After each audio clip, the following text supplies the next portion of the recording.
Welcome back to the table, everyone. Today we're going to take an unboxing look at and discussion of South China Sea.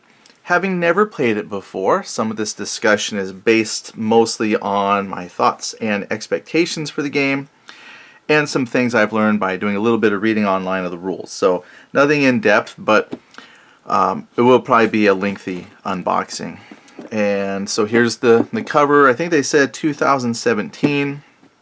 I thought this was more tactical. I'll explain some of that here in a moment. Turns out this is more operational level with politics and things intermixed with some tacticalness. So I'm like, pleasantly surprised. We do show its complexity is 7. Yeah, sure it won't be that bad. It does say solitaire suitability a 6 out of 10. Which is fine. I'll have to read. I didn't notice in the rules yet if there was a solo wording for the game because, well, we'll get looking here at some things, and what I saw didn't make me think it'd be very solo friendly. But we'll discuss that here in a moment. So here's the back. Here's some sample counters. Here's the ships. I thought the ship counters and the stuff looks really cool. You've even got, I think, the Pascal. This was like the Philippine Special Forces. This has everything from like SEAL units, Special Forces to, ships, carriers, aircraft, land-based units. When I first started looking at that, I thought, that is fantastic. Tried to watch a couple folks play through and thought, I think I can make that work. So yeah, here it is. God save thee, ancient mariner, from the fiends that plague thee thus. Why lookest thou so? With my crossbow I shot the albatross. Aw. 1798, Rime of the Ancient Mariner. Day after day, we struck nor breath nor ocean, as idle as a painted ship upon a painted ocean. Water, water everywhere, and all the boards did shrink. Water, water everywhere, nor any drop to drink. That's Rime of the Ancient Mariner by Iron Maiden. Okay, so Rule 614, last sentence after with a parachute add, and U.S. Marines. The net effect of this change is to make U.S. Marines air mobile units. Sweet. Okay, don't lose that, Eddie. We'll need that. Here we've got couple of 6-sided dice. Alright, sweet. And we have the cards. So this was the part I knew it had cards, but wasn't quite sure what they were for until after I started reading the rules.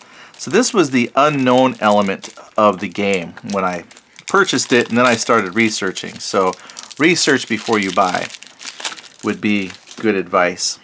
So here we have basing. Only a regional power, Malaysia, Philippines, Vietnam, can play this card. Others may trade or discard to pass. Oh, okay. Well, we'll read those more in depth. Looks like they have several parts to them. Yeah, so there is like a political section of the game.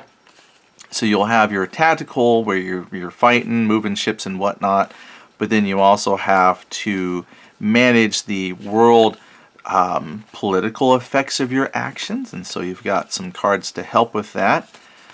Alright, I guess I didn't need to unshrink wrap those because now they're just going to float around. Ooh, stealth deployment. Alright, nice. They're a nice card. I'm getting spoiled by those linen finishes where they've got that textured front and back. So these are just regular old playing cards. Alright, so we'll set those in there. So you got dice, you got cards. I wonder if I could flip it this way. Oh, I like it when the stuff inside is flipped, like the books, and they match the back. You know what I'm saying? Oh, came with a little bug there. But like, here's the text, and then the books face that way. I like it that way. Alright, so I'm going to move this off to the side. Let's take a look here at the rulebook. So the rulebook actually isn't terribly thick. It, player aid was inside. I was looking at the rules online. They seem pretty straightforward. It's a good, easy read. The papers here, nice, glossy, full color. It's very nice, well laid out rule book. and the pages go out to about 20 pages of rules. Your first couple pages are the typical welcome to the game. So this is the first thing. When I was playing with it, it was mentioning that you can play with like 2 players. You can play up to like, I think it said 5 players, but there's a couple of sides. There's the PRC side, so the Chinese side, and essentially the USA side, and each with their allies. And if you play, let's say like a 2-player, one person controls the PRC in Malaysia, while the other person controls the Philippines, USA, or they control USA and Vietnam, and then the 2 sides alternate control over the Philippines. So that was the first thing I read, and I was like, oh, this is not quite the game I thought it was. I was thinking it was a lot more tactical, and I suppose you could play it as a tactical game just fine without the political portion, but I'm sure the political portion is a full part of the overall game experience. Alright, so as you go through, yeah, that's what I thought was cool. So this has like, I mean, look at that. You got guided missile cruisers, carriers, nuclear aircraft carriers, missile destroyers, helicopter destroyers. A lot of the things you would expect to see with like modern ops. So I was very happy for that. And I think that's what drugged me in the first place. I was like, oh wow, this is like, you know, a nice replacement for Harpoon.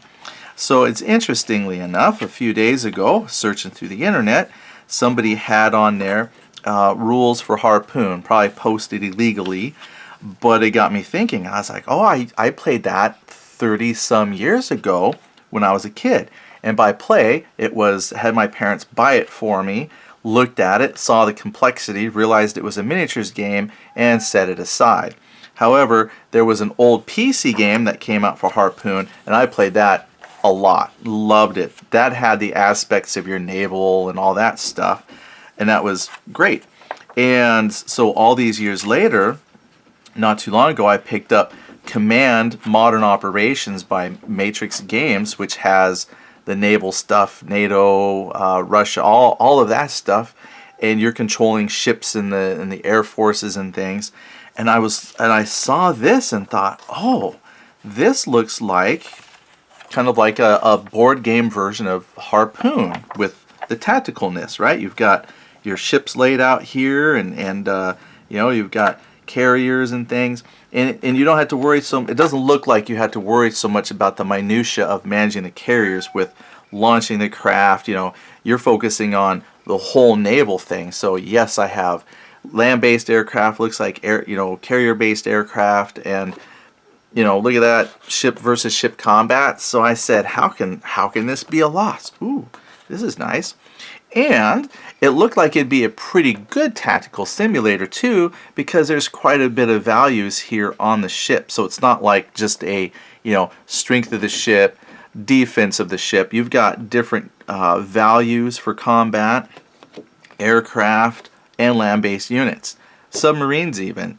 So this, I think, having not played it yet, but if a person really, really wanted to, you could probably strip away the political part of the game and play tactical. That's what I'm hoping.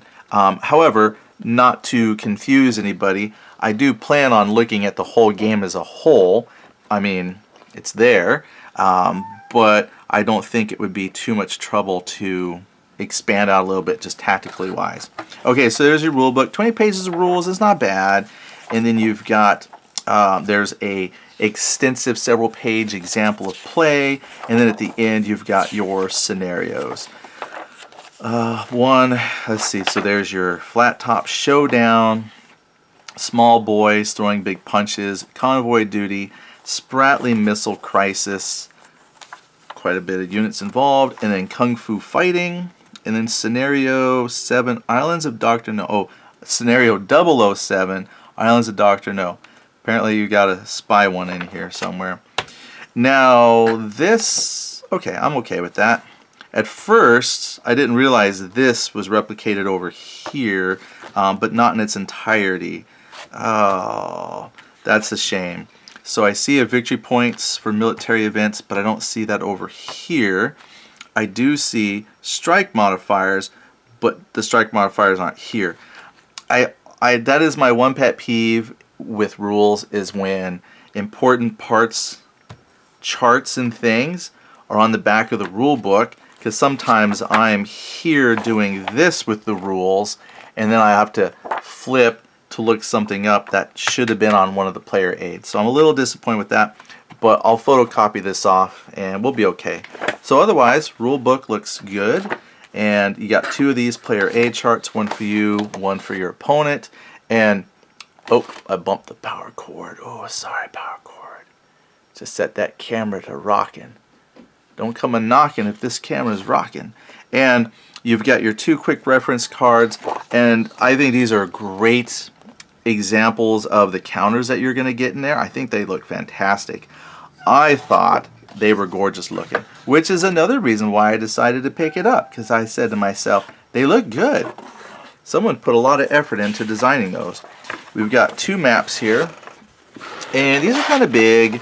I don't have a huge table gaming space like I used to, so I'm hoping this will fit, you know, once I clear off the game underneath the mat and put this out.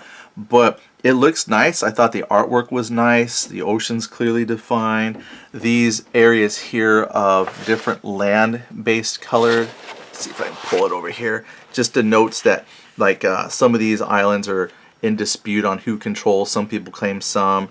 And it also points out that that's near the coastline. So green is your big areas, coastline is this light gray, and then these like disputed islands and whatnot are gray too. So even though they have water, they have land, they have islands. And then some of your player aid stuff that you need is off here on the chart as well, which is fine. I typically like it when things like this are maybe not on the map, but you know, it was either that or you gotta pay more money for more charts and things. So 2 maps to get the whole play area. And it's okay. I can already see there's a little bit of on the other one, it looked like there was a little bit of wear on the edge. So I always like mounted maps, but again, this would be significantly more expensive if it had mounted maps. Ooh, what a nice touch. They put a little hold my counters together. Hold my counter. Oh, I was hoping I could just slide that off. Let's just rip it. Alright, and come on, trash can. There it is. I'm going to bring the camera in for this part. Let's take a look at these counter sheets together. Let me move that cable there. Oh, okay. Hopefully you can see those okay. For me, I think these are great. Even though these are just kind of like the black outline, reminds me of like Squad Leader, Advanced Squad Leader. I think they look fine. I can see clearly silhouetted what it is. Like even this UH1 Huey, it's a Huey. Iroquois, that's what they used, well, I'd say that's what they used to call them. I guess it's what they always call them, but I have not heard that name in a long time. But UH1 Huey, perfect. Let's see, Wildcat. Some of these, I mean, upside down, I'd have to flip so you could see it. But yeah, aircraft's good. Lightning. So we got old Huey stuff all the way out to some new stuff, F-35 Lightning. Awesome. Some Patriot SAM units for land units. Then you've got some NATO symbology here for some of the infantry, airborne. Yeah, these are sharp. Everything's clearly legible, so they look good. Yeah, these are actually pretty thick too. So pretty thick, but backside, probably reduced side. Yeah, I'm happy with these. These look good. Give me something to clip. Here we've got some, move it over a little bit. Task force markers. I'm used to that with some World War II stuff. So your task force is going to be filled up with a certain amount of ships. Forts, control points, engagement, low ammo. My cat's really trying to get out of the room. Well, you should have thought of that before I started filming. So you're going to have to just stop, because clearly the door isn't opening for you right now. Alright, and then here comes probably PRC units. I didn't look at all the color codes for, so, well, it actually says right here. Here's Malaysia. Whoop, they got a little bit there. Yeah, and then China. So here's China. Figured it out. And then over here, Vietnam. Boop. And then you have Philippines. Whoop. And then you've got USA. So actually that's good. It's not super heavy on counters and units, but you got enough there you could probably cause some trouble. I have several Nimitz. One, two, there's 4 Nimitz, Arleigh Burkes, a couple Ford carriers. So that's actually quite a bit to fill out a nice modern day force, I think. I don't know if you can hear that, but wow, she's getting very, very persistent. So I think what we'll do is, you might not hear it, but I hear it. All I hear is at that door, scratch, scratch, scratch, scratch, scratch. She doesn't care. So we'll go ahead and put that back. So we get 3 counter sheets, which include your US and allies, your Chinese and allies, and then your various status markers. You then get 2 really nice looking maps, and I'll pull this back out so it's easier to see. And then you get 2 identical player aid charts, one for you, one for your opponent.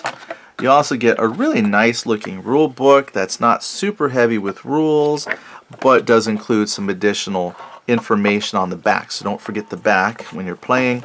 You also get 2 6-sided dice. You also get a deck of cards for your political events. And then you get optional, depending on where you buy it from and how they printed this, what version and whatnot, a rule change. And that's where we are so far. And a cover to the lid. Alright, thanks so much for watching the unboxing. Hopefully I can get out some little play examples or something at some point. If not, tell me what you think if you've played it. Did you enjoy it, or what are your thoughts? Thanks for watching. Talk to you later.